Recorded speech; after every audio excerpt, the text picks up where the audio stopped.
sudah vaksin sebenarnya sebelum acara di PPP PAN ya. Sudah kurang lebih 1 bulan yang lalu, udah 2 kali vaksin juga gitu.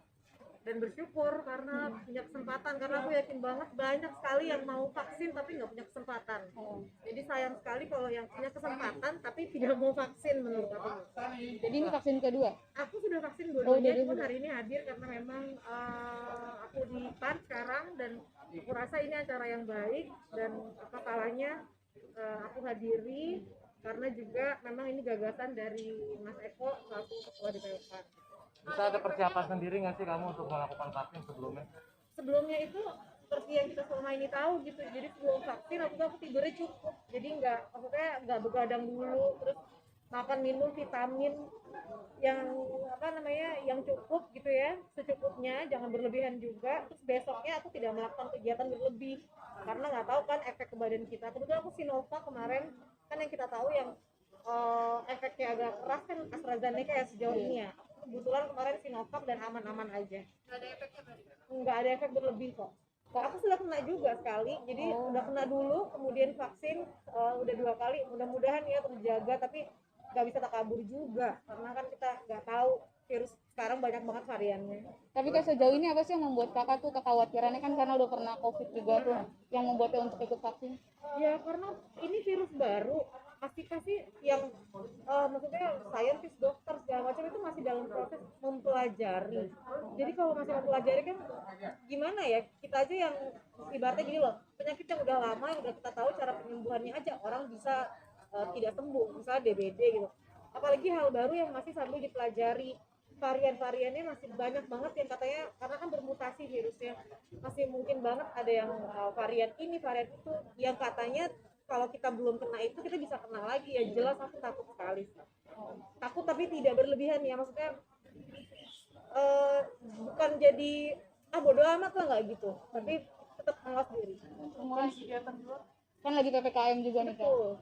PPKM ini kan hanya tempat-tempat esensial yang boleh dibuka sebenarnya. Aku mengikuti arahan pemerintah dengan syutingnya dikurangin. Tujuannya supaya COVID-nya kan landai. Sekarang kita nomor 1 tadi kayak Pak Zulkifli bilang. Aku berharap sih semua memahami peraturan pemerintah, arahan pemerintah ini supaya benar-benar landai. Jangan gini loh, ada yang mengikuti, ada yang enggak. Nanti begitu selesai tanggal 20 ya rencananya, ketemu lagi sama yang tidak melakukan PPKM. Ini sama aja kayak diputar lagi, jadi nggak selesai gitu. Aku sih berharap semuanya punya pemahaman yang sama gitu untuk hal ini. Tapi menurut kamu sendiri mengganggu aktivitas? Mengganggu ya jelas, ya penghasilan, ya pekerjaan, biasanya aktivitas keluar segala macam sekarang mesti di rumah, ya nggak apa-apa mau diapain. Karena kebetulan yang pikiran aku adalah yang paling aku takutin justru orang tua aku. Itu yang paling kita takutin karena kan mereka daya tahan tubuhnya nggak sekuat kita. Jangan sampai kita jadi carrier, itu sih nomor 1. Kita di broadcast di lokasi syuting sendiri seperti apa sih? Sejauh ini prokesnya ya seperti yang diharapkan sama dan diminta sama pemerintah memang diberlakukan. Tapi kan kita kalau syuting kayak sinetron kita kan tetap nggak pakai masker karena kalau pakai masker kayak percuma. Nah disitulah ada kemungkinan kan orang terkena, tapi kita ngejaga banget kok. Setiap berapa kali sih di sana ada tes Swab gitu? Sebelum syuting kita di swab semuanya. Kalau setelah syuting itu kebijakan masing-masing. Kalau saya setiap selesai syuting pasti swab sebelum pulang ke rumah. Biasanya malah saya pulang ke rumah kan saya isoman dulu tuh, karena meskipun saya nggak tahu kenapa enggak dalam kamar, jeda 1 hari saya swab baru saya bisa gabung lagi, dan itu pun masih jaga gitu. Mungkin kalau di PPKM juga katanya juga berdampak penghasilan kita itu Mengatasi PPKM. Iya. Begini ya, ini kan kayaknya yang terjadi dampaknya sama semua orang kecuali mungkin pengusaha swab antigen, swab PCR gitu kan. Ya itulah di sini kita belajar tentang pentingnya menabung.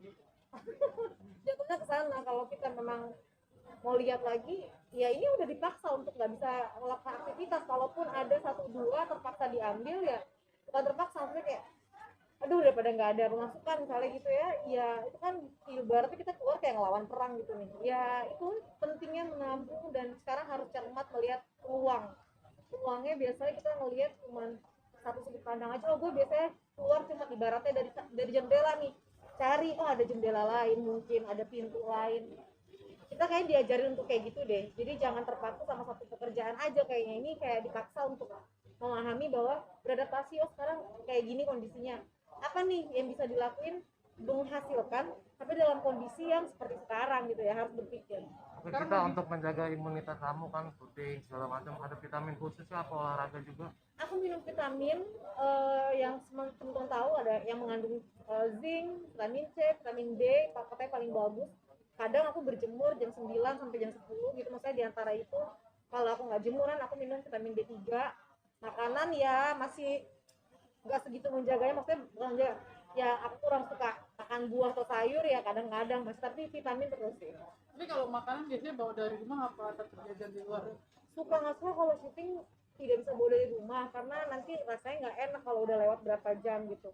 Tapi aku semua alat makan disemprot, semuanya disemprot. Terus aku bawa semprotan buat tangan, buat sabun juga, bahkan udara sebelum masuk biasanya aku suka semprot. Pak, mungkin kan kemarin kan setiap hari syuting, sekarang dengan ini jadi di rumah ini gimana sih, Pak?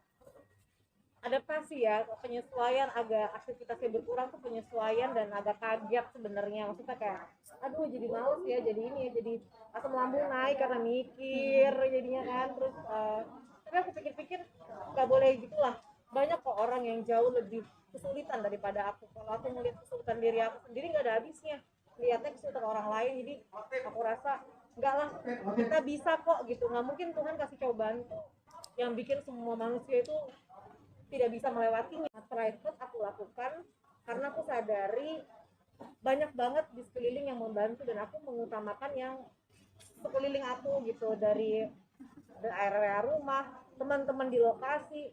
Aku sangat memikirkan kayak kita lagi sering banget ngelakuin sebelum PPKM, aku masih syuting 1 hari 2 hari sebelum pengumuman PPKM.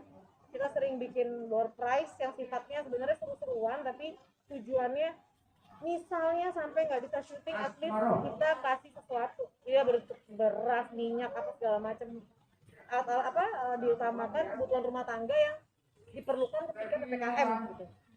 Jadi ya hal-hal kecil aja sih yang bisa dilakukan, tapi mudah-mudahan bermanfaat. Mungkin di negara luar seperti Singapura udah memulai membiasakan ini sebagai kebiasaan. Nah, kamu sendiri nggak ada seperti apa? Benar, tapi di Singapura sudah sangat canggih. Dia kalau nggak salah punya alat yang bisa ngedetect orang dari jauh untuk tahu bahwa orang ini, aku dapat info dari teman aku, orang ini suhu badannya bla bla bla gimana gitu, dan penanganan mereka sudah sangat amat mutakhir. Luas Singapura nggak sebesar Jakarta, nggak sampai sebesar Jakarta.